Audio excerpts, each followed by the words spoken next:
Je voudrais qu'on comprenne ce que une marchandise n'est pas toujours destinée à être commercialisée.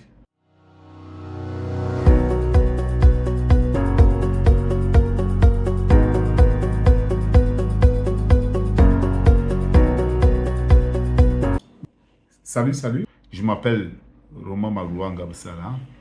Alors, dans une précédente vidéo, je vous indiquais que le dédouanement, c'est l'ensemble des procédures, ou si vous voulez, les formalités à effectuer pour enlever sa marchandise de la douane. Et j'avais fait référence à un concept, si vous voulez, une notion, la marchandise. Alors, dans cette vidéo, nous voulons simplement et clairement comprendre ce qu'on entend par la marchandise.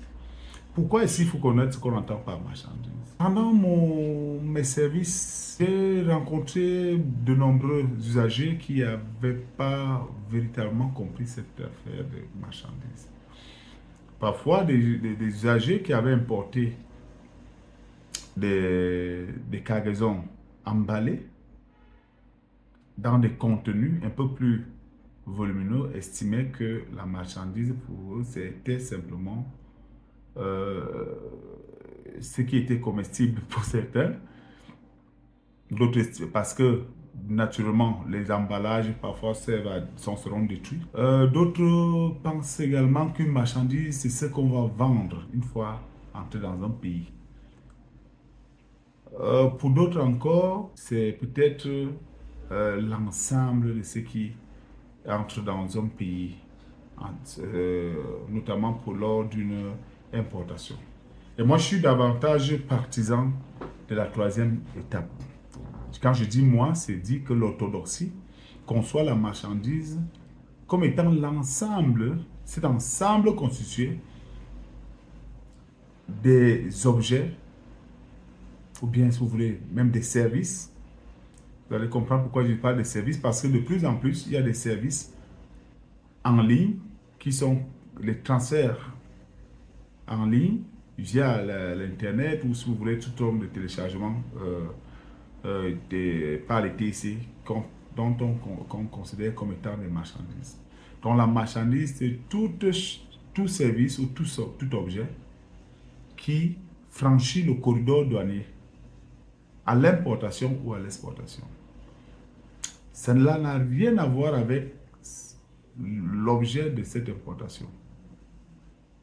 Dès qu'on a franchi la frontière douanière, on a passé par une frontière d'un territoire douanier pour un autre, on parle d'une marchandise. Ça peut être de l'eau, ça peut être du savon, ça peut être la voiture, ça peut être un conteneur de ceci, un conteneur. Ça n'a rien à voir. Ce que je voudrais qu'on comprenne, c'est que une marchandise n'est pas toujours destinée à être commercialisée. Comme le penserait certains. Ou alors, une marchandise n'a rien à voir avec l'utilité qu'elle a. Pour ceux qui sont guéris, toutes les marchandises, même si votre fils vous a fait un cadeau, on va appeler ça en douane la marchandise, un véhicule qui n'a pas été acheté. L'idée n'est pas ce qui a prévalu à l'acquisition ou bien ce qu'on va en faire. C'est le simple fait que cet objet, cette chose, ce machin, cet outil se propose de traverser la douane, de traverser la frontière. Donc, la marchandise, selon ce qualificatif, va nécessairement bénéficier des éléments permettant de l'identifier. Une marchandise, elle va nécessairement s'aligner à des critères, à l'orthodoxie qui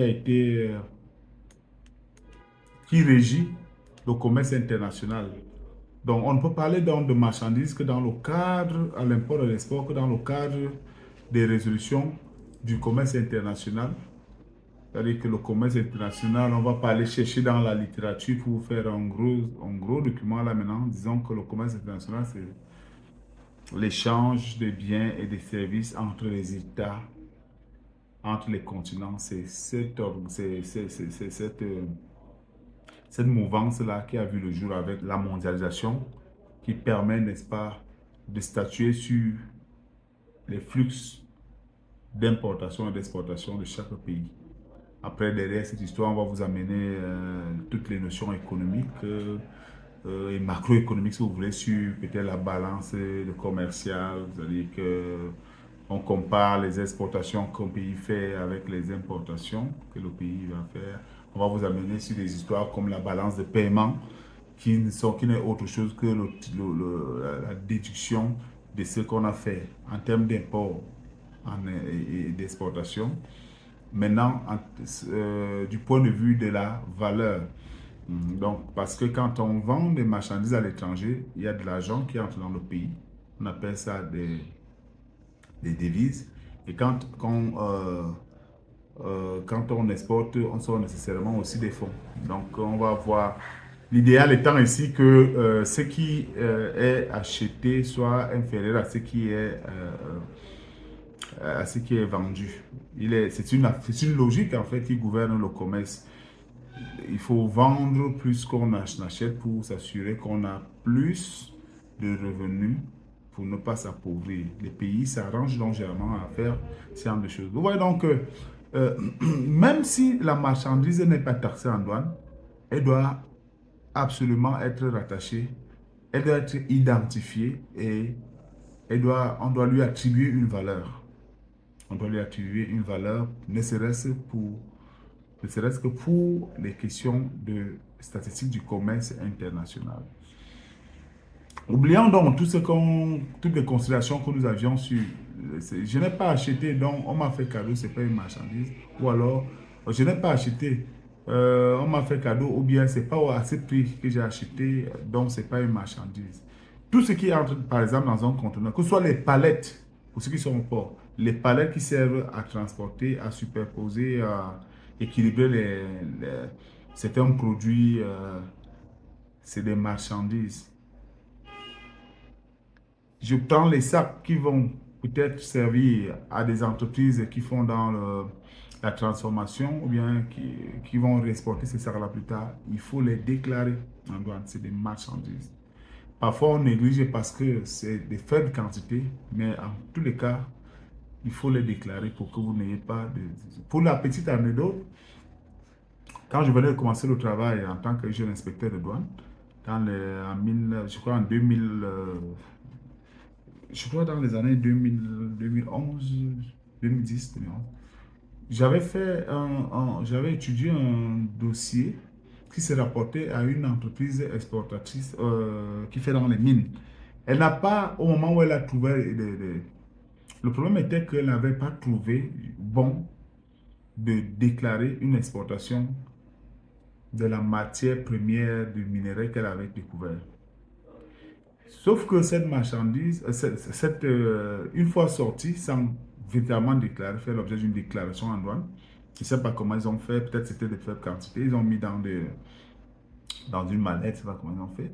Une fois qu'ils ont toiletté ces produits à l'étranger et qu'il fallait faire le retour au pays, on a considéré qu'il s'agissait d'une importation pure et simple, parce qu'ils n'ont pas donné la trace de la précédente exportation qui avait été faite de la marchandise. Donc, la marchandise, in fine, sera simplement tout ce qui franchit, tout objet, tout produit, tout service qui va faire l'objet d'une importation physique ou électronique ou une exportation. Voilà. Si vous avez apprécié ces explications, si vous avez davantage de questions ou bien des critiques, n'hésitez pas à les mettre en dessous de notre chaîne. Le plus intéressant ici, c'est d'enrichir, hein, d'enrichir et dites-vous bien que quand je explique comme ça, j'ai pas nécessairement... Il y a des choses que je prends pour acquis pour vous et que vous pouvez nécessairement révéler, remettre en surface pour qu'on fasse une vidéo plus accentuée là-dessus. Et si vous avez apprécié, j'ai envie de dire, même si vous n'avez pas apprécié, je vous invite à vous abonner à notre chaîne et à la partager à travers vos connaissances pour que nous puissions davantage contribuer et atteindre nos objectifs qui sont, n'est-ce pas, la vulgarisation de la douane, la vulgarisation des procédures de douanement, la familiarisation avec tout ce qui est outils, procédures et stratégies pour éviter aux uns aux autres de faire des erreurs en douane, pour éviter à la douane elle-même aussi de ne pas sortir de sa trajectoire. Je vous remercie et je vous dis à la prochaine vidéo.